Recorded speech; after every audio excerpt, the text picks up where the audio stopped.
Hey all, welcome to my channel. ஸ்டார்டிங்லேயே சொல்லிடுறேன், இந்த வீடியோ வந்து கொஞ்சம் பொறுமை இருக்கிறவங்க மட்டும் பாருங்கள். ஃபர்ஸ்ட் பார்ட் செகண்ட் பார்ட்டாக தான் நான் இதை வந்துட்டு அப்லோட் பண்ணுவேன். நிறைய பேர் வந்துட்டு என்ன நீ சிம்பிளாக சொல்ல மாட்டேன் வளவள பேசிகிட்டு இருக்கேன்னு சொல்கிறேன். வந்ததும் வந்துட்டு எனக்கு இப்படி ஆயிடுச்சு அதோட முடிஞ்சிருச்சுன்னு சொல்கிறதுக்கு இது நியூஸ் எல்லாம் கிடையாது. ஒருத்தங்க லைஃப்பில் அவங்க ஃபேஸ் பண்ண சில விஷயங்கள் அதை வந்து ஸ்டார்டிங் தொட்டு எண்டு வரை சொன்னால் தான் உங்களுக்கு அதில் ஒரு கிளாரிஃபிகேஷன் இருக்கும். ஸோ பொறுமை இல்லாதவங்க தயவு செஞ்சு போயிடுங்கப்பா, வராதிங்க. வந்து இந்த மாதிரி கேவலமாக ஏதாச்சும் கமெண்ட் போட்டு டைம் வேஸ்ட் பண்ணாதீங்க. என்னோட ஒரு அன்டோல்டு ஸ்டோரி, நான் வந்து நிறைய நாள் சீக்ரெட்டாக வச்சுருந்த ஒரு ஸ்டோரி தான் உங்ககிட்ட சொல்ல போகிறேன். என்னோட ஹார்ட்ரிக் அபோஷன் ஸ்டோரி. ஐ மீன் என்னோட 2வது அபோஷன் வந்து நீங்கள் பார்த்துருப்பீங்க, லாஸ்ட் வீடியோவில் வந்து நான் அப்டேட் பண்ணியிருந்தேன். எனக்கு 10 வீக்ஸில் ஹார்ட் பீட் இல்லாதனால அபோஷன் பண்ணணுங்கிற சுச்சுவேஷனால அபோஷன் ஆச்சு. ஆகஸ்ட்டில் வந்து அபோஷன் பண்ணியிருந்தேன். அதுக்கு அடுத்து ஒரு ப்ரெக்னென்சி எனக்கு இந்த கேப்பில் இருந்துச்சு. இன்றைக்கு வரைக்கும் இடையில ஒரு கேப்பில் நான் அதை வந்து சொல்லாமலே இருந்தேன். ஏன்னா நான் அதை ஷேர் பண்ணாமல் இருந்த ரீசன், நான் வந்துட்டு கொஞ்சம் ஹெல்த் இஷ்யூஸ் அதுக்கான மைண்ட் செட் இல்லை. ஆக்சுவலாக அதை ஒரு வீடியோவாக போடுற அளவுக்கு ஒரு டைமும் இல்லை. கொஞ்சம் வேலையாக அப்புறம் மைண்ட் அதுக்காக ரெடி பண்ணுறதுக்கே கொஞ்சம் டைம் எடுத்துச்சு. அதுவும் இல்லாமல் என்னை சுற்றி இருக்கிறவங்களும், ஐ மீன் என் ஃபேமிலி, என்னோடய ஃபேமிலி, எதுக்கு இதெல்லாம் போய் போட்டுக்கிட்டு யாராச்சும் அன்லக்கின்னே நினச்சிருவாங்களோ அந்த மாதிரியெல்லாம் கூட நினச்சிட்டு வேணாம் இதெல்லாம் சொல்ல வேணாம் அப்படின்னு சொன்னாங்க. பட் இன்றைக்கி எனக்கு தோணுச்சு, ஏன் சொல்லக்கூடாது, ஒய் நாட், இது ஒன்றும் தப்பான விஷயம் கிடையாது அப்படிங்கிறதுனால தான் நான் ஷேர் பண்ணுறேன். ஸோ என்னோட 3வது அபோஷன், அதுவும் வந்து எக்டோபிக். அகெயின் எனக்கு 2வது டைம் என் லைஃப்பில் 3 ப்ரெக்னென்சி. அதில் ஃபஸ்ட் ப்ரெக்னென்சி எக்டோபிக். அகெயின் எனக்கு இந்த 3வது ப்ரெக்னென்சியும் வந்து எக்டோபிக்காக தான் அமைஞ்சிச்சு. ஜூலையில் செகண்ட் டைம் கன்சீவாக இருந்தேன். 10 வீக்ஸில் எனக்கு அபோஷன் பண்ண சொல்லியிருந்தாங்க. ஸோ ஆகஸ்ட் மிடில் எனக்கு அபோஷன் அந்த ப்ராசஸ் எல்லாம் முடிஞ்சிடுச்சு. அதுக்கப்புறம் ஒரு 15 to 20 days என்னோட வீட்டில் தான் இருந்தேன், நாகர்கோவிலில் இருந்தேன். அகெயின் வந்து அக்டோபர், நான் ஆகஸ்ட் லாஸ்ட்டுன்னு நினைக்கிறேன், அந்த டைம் வீட்டுக்கு வந்துட்டு இங்கே வந்துட்டேன். நாங்கள் ப்ரெக்னென்சியே பிளான் பண்ணக்கூடாது, ஒரு 6 மாதத்துக்கு குழந்தையே வேணான்னு ரொம்ப ஸ்ட்ரிக்டாக நானும் ஹஸ்பண்டாக இருந்தோம். பட் எங்களோட பேட் டைம் என்னன்னு தெரில. அகெயின் வந்து நான் அக்டோபரில் எனக்கு பீரியட் ஃபஸ்ட்டு வந்த, ஐ மீன் எனக்கு பீரியட்ஸே வரல, நடந்த ஓவலேஷனில் நான் வந்துட்டு கன்சீவ் ஆகியிருந்திருக்கேன் அகெயின். அது எனக்கு தெரியல. பட் நான் வந்து அக்டோபர் பாதி ஆகிடுச்சின்னு எனக்கு பீரியட்ஸ் வரல என் ஹஸ்பண்ட் கிட்டே எப்போவும் சொல்லிகிட்டே இருப்பேன். நாங்கள் 2 பேருமே எந்த ஒரு ஐடியாவும் இல்லை. ஏன்னா ஓவலேஷன் வரும்போது கூட நம்ம வந்து சேஃபாக தானே இருந்தோம். ஸோ அப்படிங்கிறனால அப்படியே இருந்துட்டேன். பட் இருந்தாலும் ஒரு சின்ன ஒரு டவுட், என்னோட ஹஸ்பண்டோட கசின் சிஸ்டர் ஒருத்தங்க என்கிட்ட பேசுவாங்க, அவங்க நர்ஸாக இருக்கிறாங்க. அப்போ அவங்க தான் சொன்னாங்க, எதுக்கும் மனுஷா நீ ஜஸ்ட் ஒன்று ட்ரை பண்ணி பாரு, டெஸ்ட் பண்ணி பாரு, என்ன வேணால் நடக்கலாம், நம்மளை தாண்டியும் சில விஷயங்கள் நம்ம லைஃப்பில் நடக்கலாம் அப்படின்னு சொன்னாங்க. நான் வந்துட்டு டெஸ்ட் பண்ணேன் அக்டோபரில். என் ஹஸ்பண்ட் கிட்டே சொல்லிட்டேன், ஏப்பா எனக்கு டவுட்டாக இருக்குது, நான் டெஸ்ட் பண்ணி பார்க்குறேன் அப்படின்னு சொல்லிட்டு. ஆக்சுவலாக டெஸ்ட் பண்ணி பார்த்தா காலையில் செம்ம ஷாக்கு. ஒரு லைன் ரொம்ப திக்கு, செகண்ட் லைன் வந்து எனக்கு ஃபஸ்ட் டைம் எக்டோபிக்கில் இருந்த மாதிரி லைட்டாக ஒரு ஃபெயிண்டான ஒரு லைன். ஸோ நானே ஹஸ்பண்டு அக்டோபர் 22 தான் எனக்கு இது தெரிஞ்சது, நான் ப்ரெக்னெண்ட்டாக இருக்கேன் அகெயின் அப்படின்னு தெரிஞ்சதும் நாங்கள் வந்து அன்றைக்கி ஹாஸ்பிட்டல் போயிட்டோம். எப்போவுமே நான் செக்கப் போகிற அதே ஹாஸ்பிட்டல் தான் போயிட்டோம். அங்கே போயிட்டு செக் பண்ணி வந்து பிளட் டெஸ்ட் எடுத்தாங்க. என்னோட டாக்டர் வந்து, அவங்க பேர் டாக்டர் பார்வதி தாஸ், ரொம்ப ஸ்வீட்டான ஒரு பர்சன். நம்ம வந்துட்டு ஒரு டேஞ்சரான சுச்சுவேஷனில் தான் இருக்கோம், நமக்கு வந்து ஒரு லைஃப்பில் சில விஷயங்கள் வந்து நடக்கிறது ரொம்ப கஷ்டம் அப்படின்னு தெரிஞ்சாலும் ரொம்ப பாசிட்டிவாக ஒரு பேஷண்ட்டை வந்து அப்ரோச் பண்ணுவாங்க. அவங்களோட பேச்சை கேட்கும் போதே நமக்கு இதெல்லாம் என்ன பார்த்துக்கலாம் அப்படிங்கிற ஒரு தைரியம் வரும். அவ்வளோ ஸ்ட்ராங், அவ்வளோ ஒரு ஸ்வீட்டான ஒரு பர்சன். அப்போது வந்து அவங்களுக்கு ஸ்கேன் பார்த்ததுமே தெரிஞ்சுட்ட டைம் லெஃப்ட் சைட் டியூப்பில் வந்து ஏதோ இருக்கிற மாதிரி இருக்குது, லாஸ்ட் அந்த கார்னரில். பட் மனுஷா நீங்கள் வந்துட்டு எதை பற்றியும் ஓரி பண்ணிக்க வேணாம், நமக்கு வந்து பார்க்கலாம், இது ஜஸ்ட் ஒருவேளை என்னோட கண்ணில் ஏதாவது பிரச்சனை கூட இருக்குல்ல, அதனால கூட அப்படி தெரியலாம் அப்படின்னு சொல்லி சமாதானப்படுத்தினாங்க.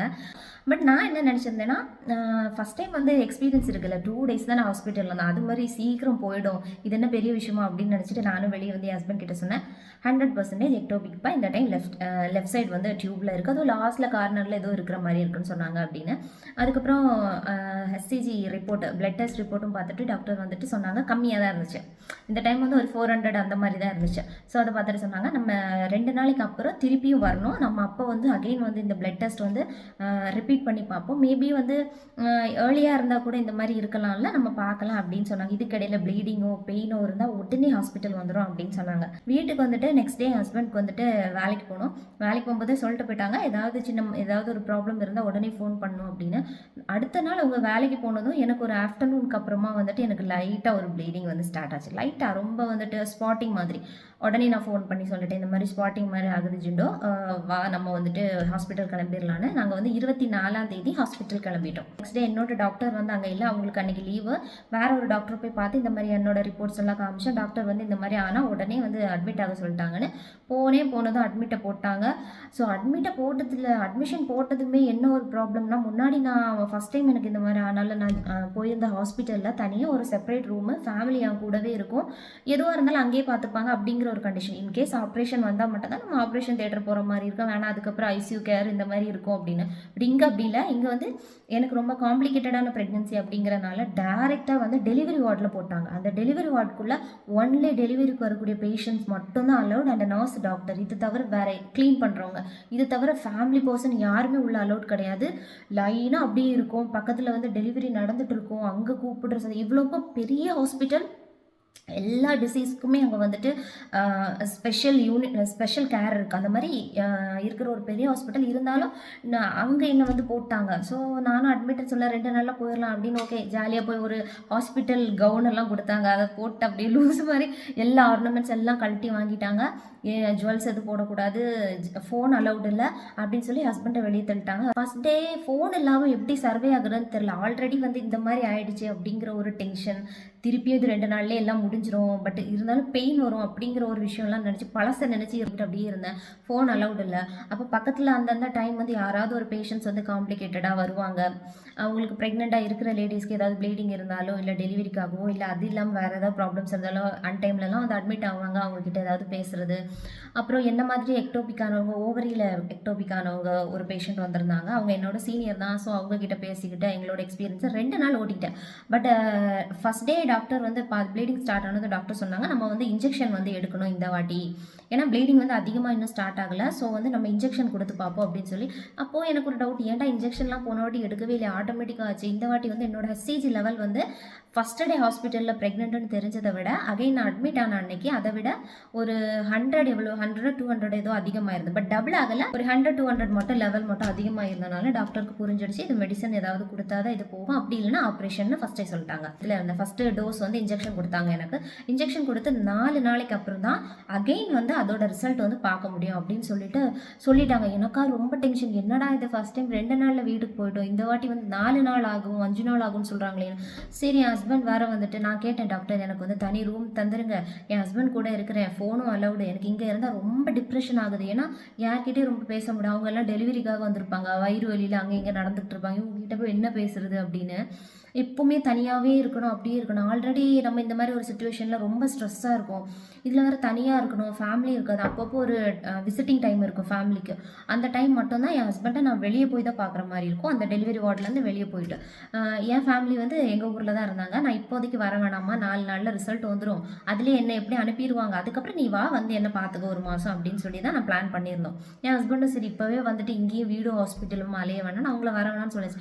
அப்படி இப்படின்னு கடிச்சு பிடிச்சி என் ஹஸ்பண்ட்கிட்ட போய் புலம்புறதும், என்னால் இருக்க முடியல, எப்படியா தனி ரூம் வாங்கிதான் அப்படின்னு சொன்னாலும் யாருமே விடுற மாதிரி இல்லை. ஏன்னா டாக்டர் வந்து இது இன்ஜெக்ஷன் கொடுத்தனால எப்போ வேணால் பெயின் வரலாம், இல்லை டியூப் வெடிச்சா வந்து ஃபுல் டைம் வந்து ஒரு கேர் வேணும் அப்படிங்கிறனால அந்த வார்ட்லேயே வந்து போட்டாங்க. ஏன்னா டெலிவரி வார்டுன்னு சொல்கிறது 24 hours எல்லா நர்ஸும் இருப்பாங்க. அந்த ஹாஸ்பிட்டல் பொறுத்த வரைக்கும் ஃபுல் கேர். நம்ம ஐயோ அப்படின்னு சொன்னால் கூட ஒரு 10 நர்ஸ் ஓடி வந்துடுவாங்க, அந்த மாதிரி அவ்வளோ கேர் இருக்கும் அந்த ஹாஸ்பிட்டலில். ஸோ ப்ரைவேட் ஹாஸ்பிட்டல், பெரிய ஹாஸ்பிட்டல் அப்படிங்கிறனால என்னமோ தெரியல, இது எல்லாமே இருந்துச்சு எனக்கு அங்கே.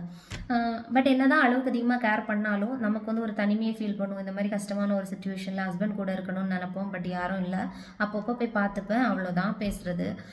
ஸோ எப்படியோ கடிச்சு பிடிச்சி 4 நாள் முடிச்சுட்டேன். 5ஆவது நாள் எனக்கு வந்து பிளட் டெஸ்ட் அகைன் எடுத்தாங்க. நம்மளுக்கு HCG லெவல் இருந்ததை விட ஒரு கொஞ்சம் கம்மியானா கூட இந்த மெடிசன் உனக்கு ஃபஸ்ட்டு டோஸ் வந்து உடம்புல ஒர்க் அவுட் ஆகிடுச்சு, உடனே உன்னை நான் டிஸ்சார்ஜ் பண்ணிடுறேன், அப்புறம் அப்பப்போ செக்அப்க்கு வர சொல்லி அது மட்டும் நீ கரெக்டாக ஃபாலோ பண்ணணும்னால டாக்டர் அந்த மாதிரி இன்ஸ்ட்ரக்ஷன் எல்லாம் சொல்லியிருந்தாங்க. நானும் 5ஆவது நாள் பிளட் எல்லாம் எடுத்துகிட்டு போனதும் 2 hours ரிசல்ட் வரும். 2 hours முடிஞ்சிச்சு, ரிசல்ட் வரல. அப்போ நான் நர்ஸுக்கிட்ட கேட்டுக்கிட்டே இருக்கிறேன் என்னாச்சுன்னு.